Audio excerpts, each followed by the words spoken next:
Welcome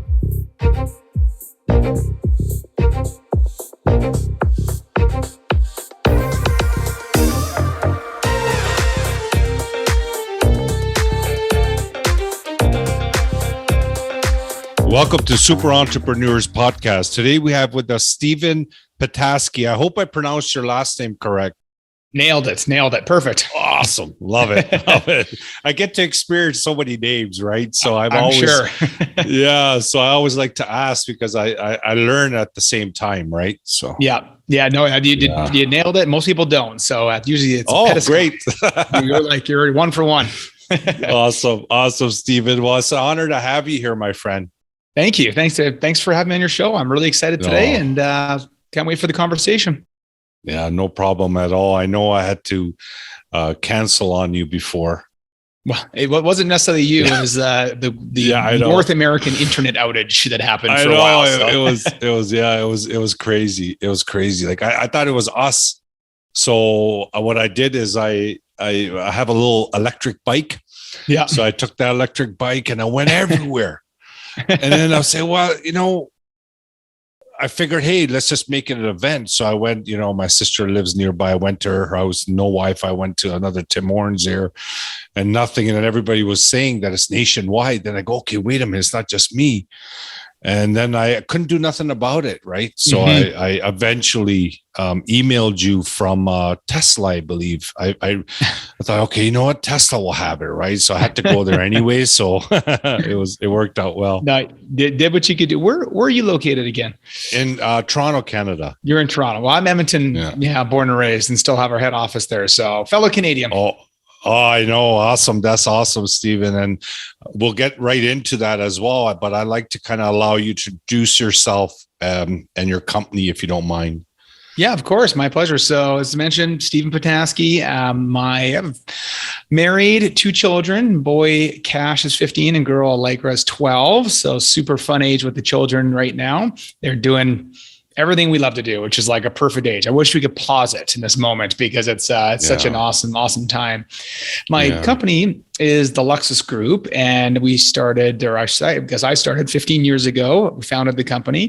Luxus is a Latin word for luxury. We kicked it off as effectively a very, very small company. We had nothing, we had no capital, and we raised some money. I'm happy to get into the depths of the story, whatever you might want to hear. But we started with a few million in capital raised from 18 friends and family. And we kind of grew it to become a multidisciplined developer of luxury real estate around the world. We're primarily North American based in terms of our projects, all like lifestyle destinations, Hawaii, Las Vegas, Playa del Carmen, Mexico, and then we also have a big number of projects in Tuscany, Italy. So we're fairly well diversified from a geographic perspective, but it's kind of, it doesn't seem to have a rhyme or reason, but there actually is some rhyme or reason to the projects we choose. And it's been a lot of fun. So now 15 years later, just celebrated our 15th anniversary last month, which is super exciting. And we're sharing some of the story now, which has been great. We've been kind of doing it quietly behind the scenes the last decades. So it's fun to be able to talk to a few people and share what we've done and hopefully inspire others to do the same. Yes. It's all about that, and the company seems like you started it right when your son was born. Yes, exactly right. So the whole thing was built upon when our son was born. If we kind of go back to late 2006, my wife was pregnant and with our boy, and we love to travel. And my wife and I were different careers. She was a journalist, actually a news anchor, and I was in a different business. And we said, well, one thing we're not going to stop doing is traveling. I think sometimes kids prevent people from traveling, and not out of that they can't, but out of a bit of fear and uncertainty and inconsistency that can come in the travel world, especially back then. And so we were looked at it as a family to said, my wife and I, how will we travel differently now that we have a child, and what would be ideal for our scenario so that we're not fearful of travel and we don't just kind of like become homebodies, because it's such an important part of our relationship. And we went through a number of different options, obviously hotels, and having babies in hotel rooms kind of takes the romance out of hotels, and it's not quite as enjoyable. And then we didn't have any money to buy a second home, but we also, even if we did, we weren't really in that game because we didn't want to be restricted to one destination. We were still felt like we had so much of the world to see. And then the final thing we looked at was, renting, but renting just creates, an inconsistency, especially back then. There was no Airbnb. Like we actually launched a year before Airbnb was even founded. So it was just VRBO. And back then it was very inconsistent. The pictures did not match up to the reality of the experience. And so we kind of felt like maybe we were at a bit of a loss in order to accommodate what our family's needs were. And then we just kind of fantasized and thought, wouldn't it be cool if we owned a portfolio of private vacation homes that we could travel to anywhere in the world that are set up like a hotel, but they're owned by us. And, that was fantasy land at the time. But in all honesty, that's what triggered the Luxus Group. And we thought, well, we could actually do this, but we have to do it with other friends and family and other like-minded individuals. And so that's where we brought on 18 friends and family. We all contributed a couple $100,000, and we bought our first 3 properties, one in Maui, one in Phoenix, and one in Lake Okanagan. And that kicked off the Luxus Group. And we've come a long way since then, but it's been a fun journey. Yeah, I like the name. Thank you. We hired a naming company for it, to be perfectly honest. I wish it was my brainchild, but I got to give credit to the company we hired that brought us a bunch of different names, and we loved that one. Yes. It matches what you do, but I want to kind of get into the details here. So how do you compare with Airbnb? Because Airbnb also has luxury spots, right? So is this like a niche within Airbnb kind of thing? Good question. It's so if we look at the different business units, we kind of call it 3 buckets. We have this shared ownership bucket. We're all co-ownership, so effectively a group of several hundred limited partners are actually partners with us and these investors, and they invest into a fund, and then they get exclusive access to that. So think of like a club, like a private club meets. Interesting. Private club meets the vacation property world meets a mutual fund. I think if you were kind of combined it all together. So we don't actually rent those ones out to the world. Those are like, it's a closed loop. Effectively, they have to be, they're utilized by the members, effectively the partners of that particular fund. So that's number one. Number two, we have a few luxury rental properties that we manage on behalf of clients that we built for. And we work with companies like Airbnb, and we have a great relationship with them, and Luxury Retreats, which is actually owned by Airbnb. But we don't compete with them at all. We effectively would list those properties on their platform. And then the third kind of division is the development side, ground up development, where we identify opportunities that, I think that we think could add potential and add value. And then we get after those, and we usually start with bare land and build them up to become something really special and then sell them off. But in most of those cases, we don't keep them for the long run. They're effectively sold off and disposed of. And that's how you kind of create your income or your exit.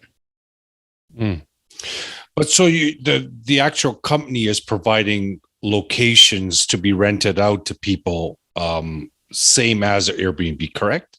Not really. The only ones we actually rent out for for example, if you wanted to use a property, we only have, and it depends on the time. Right now, we only have a couple of properties you could actually rent directly from us, and we only in Tuscany, Italy, some luxury villas that we basically do it as a value add service on behalf of the clients. So really, what we do there, as an example, we help a client select a ruin, and then we restore that ruin to become a luxury private estate for that family. And if that family chooses to want to create income from that asset, we will take on the management of that. But really, you can't access our portfolio publicly. You have to be a partner or a client of ours that we either created a product for you, you're an investor in our fund. So that's why the Airbnb is a tool for us to use to rent some of our properties, but we actually don't really do direct rentals at scale. It's something we are looking at down the road, to be perfectly honest. That could be really exciting. But Airbnb would always be a tool that we would use, never to compete against. They have a different model. They're call it, maybe a better way to look at it, they're an asset light model. We're an asset heavy model. So they don't own any assets. They're owned by their hosts, around the world, and they just become the technology tool for distribution. We're on the flip side. We own the assets with our partners and on behalf of our partners. And then in certain cases, we rent those assets out. So just a slightly different model where we're more in the real estate game. They're more in the technology and distribution game. Understood. Yeah. Now I get it. So just in a day in the life, if you wanted to go through that, just to clarify, just to make sure everyone understands. So, no, it's a little complicated. There's lots of moving parts. Yeah. So, but no, it's interesting. So basically, someone like an investor would approach you and say, "Hey, Stephen, let's go, let's do something." Right? You say, "Well, do you have a property in mind?" I said, in this scenario, maybe they do. Right? They say, "Well, I saw this, this unit in Italy, it's run down, but I think we could do something with it." Yeah, bring it to me. Bring the proposal. Bring the information. Then you meet with them, and then you discuss, and just stop me when I'm wrong, right? So you're right so far. Yeah. Okay. So you discuss the entire property, the valuation, what the work is needed, the scope of work, all that kind of stuff. And then you partner. If he has enough money, he will just do the whole thing. Or if he doesn't, you would chip in as well. And other people in your network would also chip in into the property. Once you give it a check mark, say, yes, we're going to do this. Then that person has that unit, the investor that came in, for life to use that. And then the entire club, the entire investors, the entire group can use that unit whenever they like. Is that correct? You almost had it until the last piece. So and it's an important point you bring up. So you articulated very well. And generally speaking, if a client comes to us and we work out a deal on an asset for development and eventually management, usually it's controlled and operated separately of the main fund. If we think of that co-ownership fund, that is a very specific vehicle. We peaked at 50 properties. We're now at 26 properties, about 200 investors. The only way to access that pool is to be an investor in that particular fund. So you actually don't buy a property, you become an investor into the fund. Now that said, that fund is closed. We actually don't have available capacity, but for 12 years we raised money for those projects. And we got to about $100 million in value of properties, over 50 homes. So it was a really fun ramp up for that. But generally what we're doing now, I mean, COVID has really slowed that side of the business down. You think about the hard parts of COVID, because all of our investors effectively are Canadian based. And as we know in Canada, it was very locked down for a very lengthy period of time. And so our clients are traveling to the homes, but it's effectively stunned to growth because people were more cautious about investing into that until there was clarity on their ability to move, comfortably globally. And even they can do it now, as we know, travel is very difficult for a lot of people. The development side, so think of two totally separate things. We have, basically these three divisions are all independently run by different leaders. And the development side is where that exactly what you said. An individual comes to us, and we generally only look at bigger projects now. We used to look at smaller ones, but now we're looking at some, more significant. Exactly. Like basically like that. We're doing one in Vegas, which is very substantial. We're building a Marriott hotel in Playa del Carmen, Mexico. So I love hearing this stuff, by the way. So go ahead, keep going. No, it's great. Yeah. It's all wonderful places. And then we look at to say, can we add value to this process? Because if the client says, well, I own the land and I have the connection for the entitlements, but I need someone that's going to activate it and kind of figure out what's, quote unquote, highest and best use of this project. If we think we can add value, then yes, we will partner up with them and we'll trigger it out. Whether the deal is a $2 million deal or a $200 million deal, it's the same amount of work basically. So we're basically looking only at larger projects now that we feel that we can, are the size of our team and the capacity we have can create, help bring that dream to life, which is really what we do. That's why we're so scattered, I think, in their areas. We try to bring dreams to life. Yeah, exactly. Yeah. This sounds similar to Grant Cardone's system, right? Grant's is similar where he has a fund and they all buy. He has everything, but one of them he's got tons of different asset classes within his fund, but they're all, the difference with him is in a very good way, it's just a different business model. They generally are buying assets to produce annual returns and like long-term dividends effectively. So they'll buy a multifamily unit, like a 500 unit complex that's going to produce a 10% cap rate or something. Like apartment buildings. Exactly. Yes. Ours are, the difference with us is we will generally do ground up development, which carries higher risk, but also brings potentially higher returns. Now, the problem with our business unit is that there isn't the longevity. You're always looking for another project to basically fill as other projects come offline. And sometimes there's gaps, but we have a small team and nimble, so we can take breathers between projects to find the right one that's a fit for us. in Grant Cardone's and effectively the majority of real estate investors like REITs and stuff, they're looking for long-term assets, lesser returns, less risk. And they're both great business models. We'll probably get into that to a certain extent on certain future projects. But to date, we've been more of taking the higher risk opportunities, which creates some stress because they don't all win. And, obviously. But, we've had some success and we found our niche that we're serving that segment of the market better. It's a little less competitive because less people want to take that higher degree of risk on, call it the pre-entitlement process, not the, revenue like they call the clipping coupons, like, cap rate focused investments.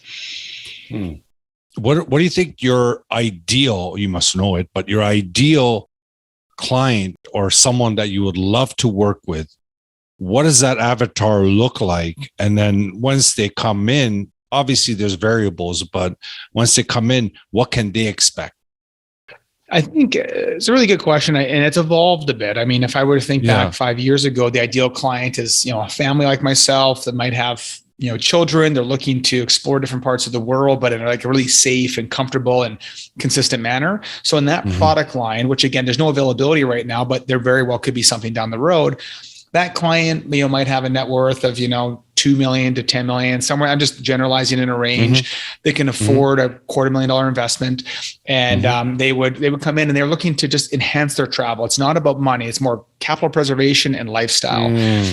So that would be maybe the first 12 years of our business. Now with COVID, because we've kind of paused that until we get through this stretch and we get back to some normalcy, whatever that may look like when things start to open up again, we've shifted it now. The type of client generally is an ultra high net worth family or a corporation that has a piece of land that they've held in their family for a long period of time and they have not quite figured out what to do with it. So maybe they've got 20 acres on the side of an amazing, ski hill, or they've got this, land in Las Vegas or wherever it is. And then they would come to us and say, I've got this amazing land. I've been sitting forever. I don't know what to do with it. I don't have development experience. Can you help create a vision? And then we sit down with them and we work it out. And that's where, and these are very limited. Like we only, like a client a year is kind of what we're looking for. But that's generally speaking where we've been the last kind of 2 to 3 years during COVID, identifying those opportunities and working with some wonderful families in different parts of the world. Yeah, it's amazing. Yeah, thank you. It sounds exciting. Well, it's a neat business in the sense that, I think like any business, or people look outside in, it does look very romantic. Like we travel a lot. We're just in Italy, then, Vegas, Mexico, and these wonderful places that we generally all go to vacation and we go to work. So there's the benefit of going to see these places a lot, but generally it's a little less vacation time and a little more work time. So there is like a really wonderful aspect to being in these places in the world. I pinch myself sometimes and just say like how grateful we are for our investors over the years and the people that put their trust in us to create this and the jobs we've created. And especially in Italy, in the sense that like created some pretty, restored some pieces of history as well. There's an additional benefit that goes well beyond the finances.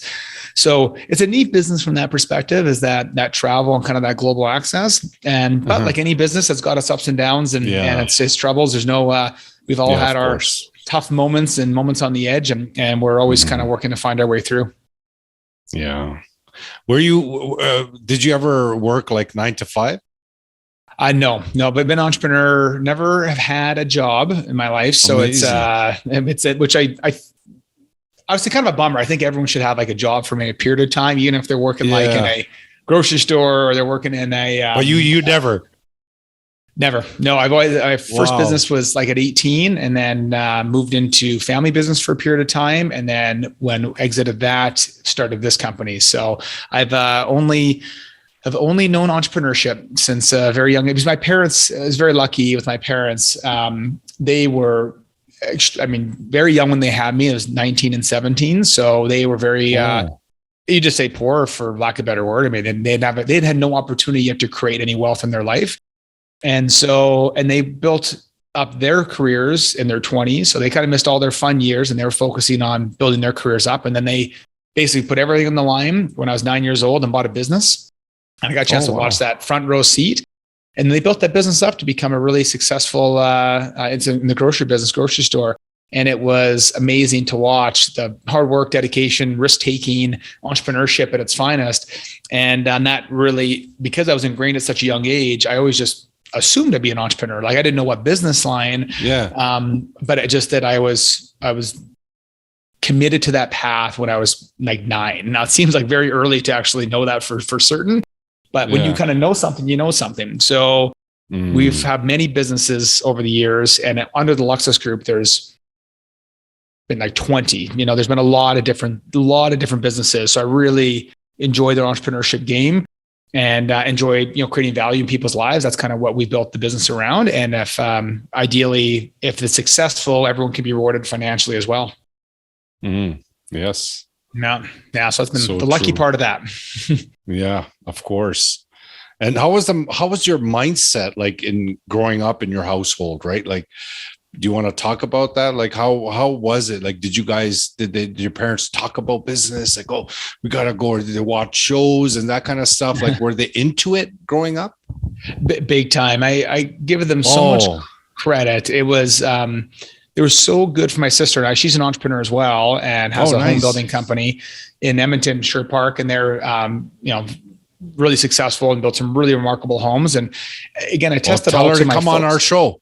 I will. Absolutely will. Definitely. She's her and her husband are great people, and they've done some great things. Right. And I test all for sure to my parents. We'd sit around the dinner table, and sometimes they'd be getting home late and, 6 or 7 because, they're long days, especially in the grocery business, all the busiest times when everyone else is off work. So they worked every Christmas, every New Year's, every holiday for our entire childhood.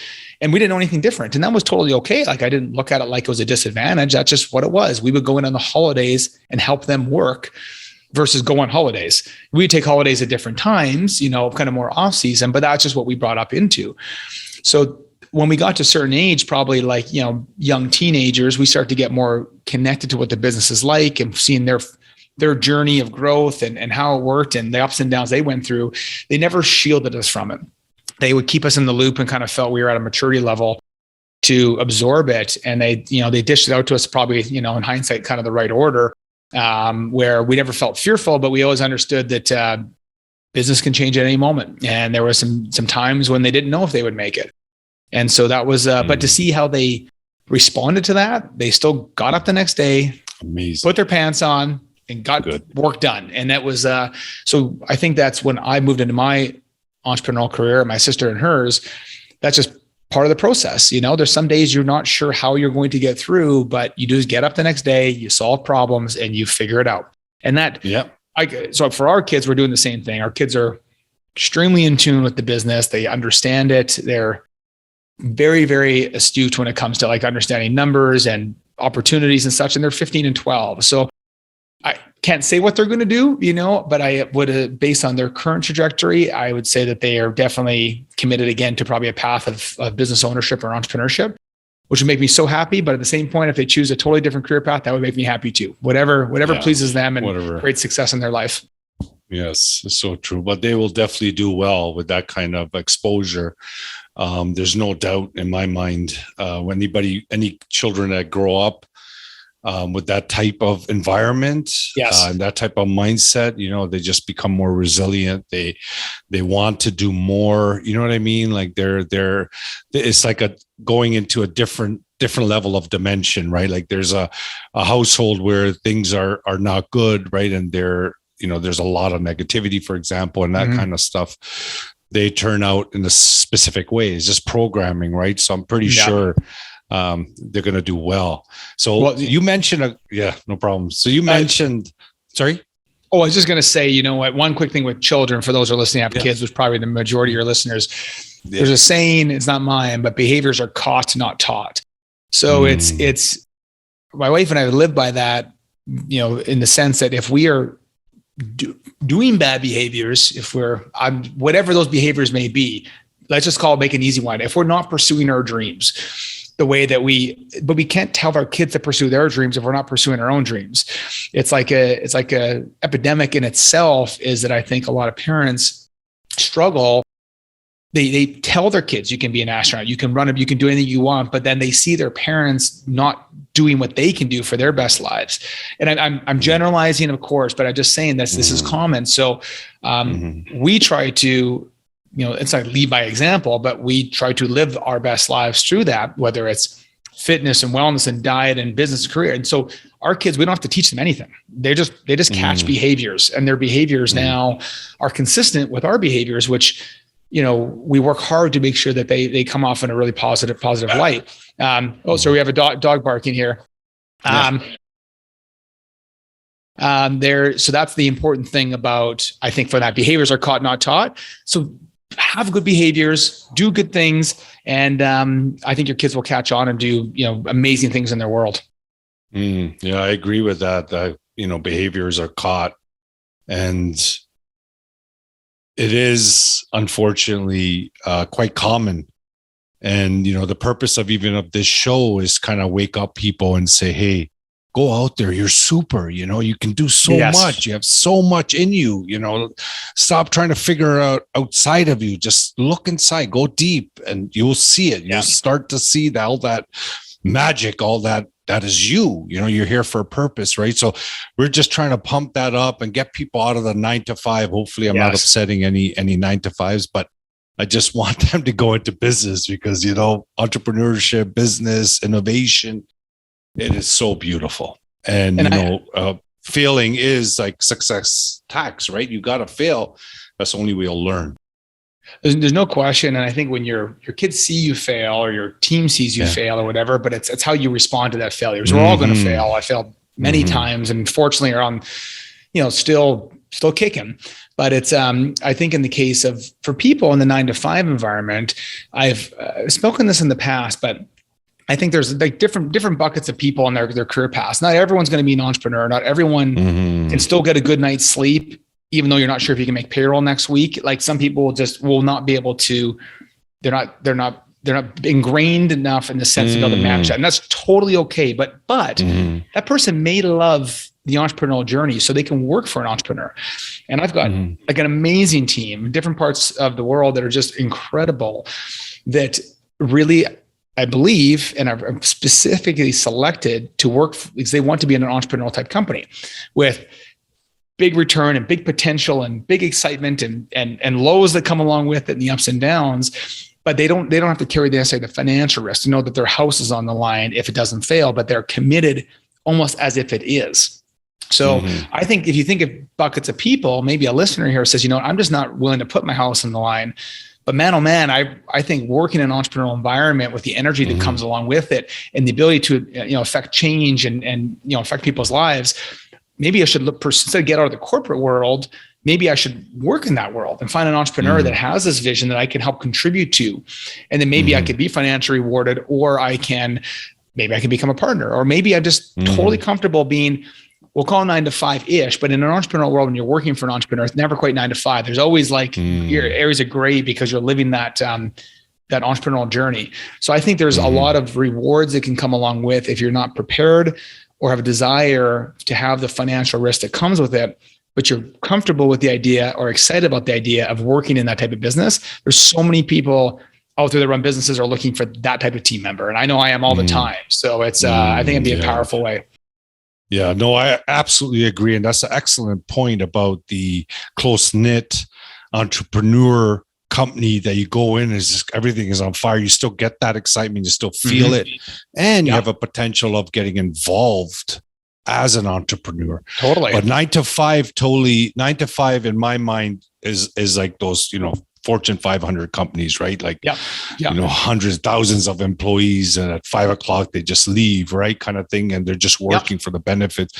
I'm referring to those, but that point is so amazing, because I would love that kind of passion as well. If you get someone that's wakes up all of a sudden, wants to do entrepreneurship, doesn't want that risk yet, they just want to see how that world is.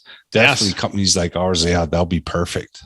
No, I agree fully. And I think maybe I'll pass on something for someone that let's call it a university student that maybe that's coming out, that's maybe been on a path of the corporate world. Maybe their parents worked for, big car company, or like a big firms. So maybe they haven't been inspired by the entrepreneurship and they want to give it a run.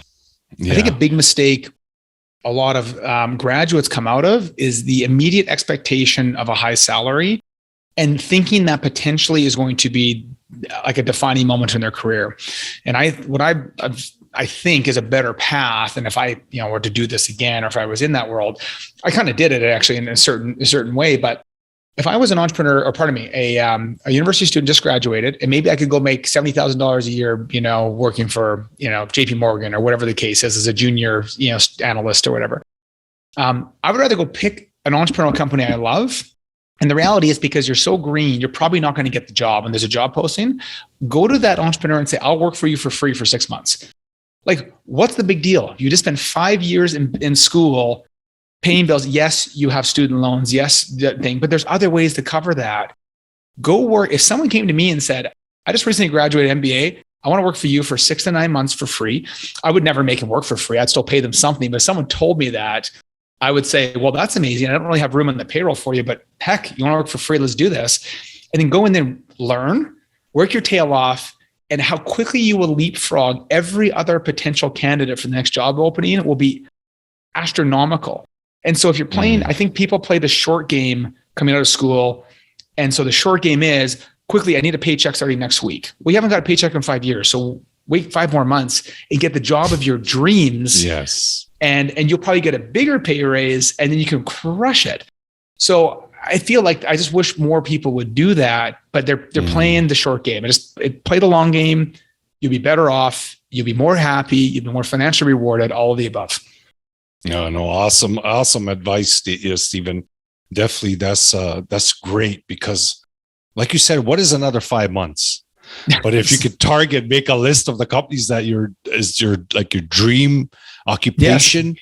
Yes. What's the big deal? What's 5-6 months, right? You know what I mean? So people sell their dreams. People's dreams are, sorry to interrupt, this is an important one. No, people's okay, dreams are for sale. Like, it's such a thing that someone leaves, they have a dream of doing something great. They'll sacrifice getting their dream. It's for sale because someone else had a bigger paycheck or a quicker to that. I feel like, unfortunately, in life, you're living your dream by providing value to this. I'm living my dream by this company. A lot of people I work with are living their dream because they pursued a certain path, but so many people are not living their dream. They're producing a paycheck, which hopefully may contribute to a dream down the road, whether it's a vacation or maybe a retirement or whatever. But why not live your dream every day? It's so, I'm going to say easy is relative. It's nothing great is easy, but there are paths to achieving your dream at such a young age. And that's just one path. There's many other versions to achieving it without taking massive risk, still getting an incredible learning experience, and be able to work for your dream job. How many, again, entrepreneurial employers are going to turn down free, educated labor in their organization, and you get a chance to prove yourself over other candidates. So food for thought, but there's such a good young workforce coming up. And I feel like many are missing the boat based on just jumping into the first thing that's going to give them a paycheck. No, it's excellent. And we always like to ask our guests what their inner superpower is that got them to this point. Ooh, that's a good one. Yeah. I would probably say that mine is maybe a glass half full. I think for me, positivity is a core value of ours. It's kind of ingrained in just the culture of our business, ingrained in my family's culture. And I think that if you approach something through the lens of positivity, you'll be happier. I think that your business can get more successful, but a lot of people might pursue it through a path of they're getting screwed or negativity. And not that's bad. Everyone's got a different, compass on what works for them. But for me, that positivity has absolutely been instrumental in our career development and our company success, because even in the toughest times, I may be emotionally drained or very, like in a very difficult place, but I still say, what good outcome can we create from a difficult situation and environment? And that allows us to learn from those things versus allow it to suck us into the vortex of, business death. And so it definitely helps. Yeah, for sure. Positivity, I feel like it actually calms the mind. And when the mind is calm, that's where you allow that information to flow through. You get better ideas, you do better actions. So positivity, I know in a broader sense is just a broad term, right? But deep, if you get really deep into positivity and it becomes your core, you mentioned about, living your dream by each day. I would go one step even further and say, live your dream each moment. And once you become really in tune with every specific moment, then you can control, you have that control over that positivity every moment. So it keeps accumulating. I love it. Like I lived that world before without positivity, and it was hectic. It felt really, really tough, really forceful. Positivity changed all of that, right? And I think positivity comes partially from not just, there's a book called, I think it's called The Happiness Trap. A good book if someone wants to read something around, like we have as human beings, natural emotions that flow through us, fear and anger and sadness and happiness. I mean, you can't force happiness. You have to allow some of these other emotions to go through. But if you are in an environment that promotes happiness, which promotes positivity, AKA you're pursuing your dream, you will find yourself on the happier side of life more often. So it's like sometimes I'd say to people, change your environment, whether it's maybe your career or maybe it's your house or maybe it's friends that don't serve you anymore or family don't serve you anymore. Change that environment. And that could put you in a place. If you've got a bunch of negative friends, what do you think you're going to be? Probably a negative person. If you put yourself in a group of friends that look on the bright side of life, and all of a sudden you'll find yourself being brought up. So I never tell people to try to force happiness because it's impossible. You have to create an environment that promotes happiness in your life. And then all of a sudden you find yourself happier and more positive. And then you can solve problems. You can create, a lot of goodness in the world for sure.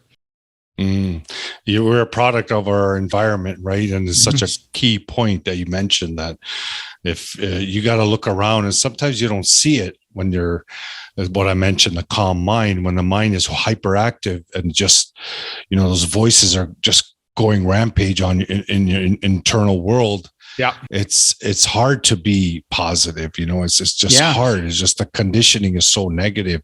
Yeah, and when you change the environment, at least it helps. There's other tricks and tips and other things that you do. Correct. By working with a mentor, working with a professional that can help you confine that moment to moment basis, where over time you get to a point where that moment just becomes your life. You're just naturally a positive guy. You probably met those kind of people, like things are falling apart and they're just calm. They say yes. Well, they have the answer. They have the solution. They're more spiritual, I guess, but you'll see them, Yes. I agree. Yeah. It's really important. I've been around them, all different types. I prefer I prefer to hang around those that see on the brighter side. That's get a little bit more joy out of life. Important. Yeah, it's so important. Well, Stephen, thank you so much for coming on the show. It was an honor. Really like talking to you about all this. You have a great plan. Whatever you're doing great work. You know what I mean? And adding that type of facility to people where they can have that uniqueness with their money is great. You know what I mean? Like the people are looking for that, right? So I'm hoping that I can spread this message enough that brings you and them together. Appreciate that. And that's the basis of this whole show, right? That we're just trying to connect people and build relationships. And audience, you guys, love you guys. Anytime you want to get in touch with Stephen, his information will be in the show notes once it goes published. Right now we're live. And get in touch with him. You can see he's a great guy. If you're looking to get your money to work, or you're looking for change in lifestyle, get in touch with Stephen. He's going to be a great help, as you can see. And do follow our pages, engage with us. If you need any of my help, I'm a DM away on Instagram. That's the best way to get in touch with me. And other than that, thank you, audience. And thank you, Stephen. Well, I'll say thank you to you for putting out this show to the world and making these connections. It means a great deal to me. You're a good man. And for anyone listening, for me, the best way to connect is on YouTube. The Luxus Group. It's just a good spot. Not on social a tremendous amount, but are putting out some content on YouTube. So we're checking out there. Awesome. Thank you, Sheed. Appreciate you very much. No problem. I appreciate you as well. And I'm going to check out that YouTube channel as well. Thank you. Thank you very much. Thank you.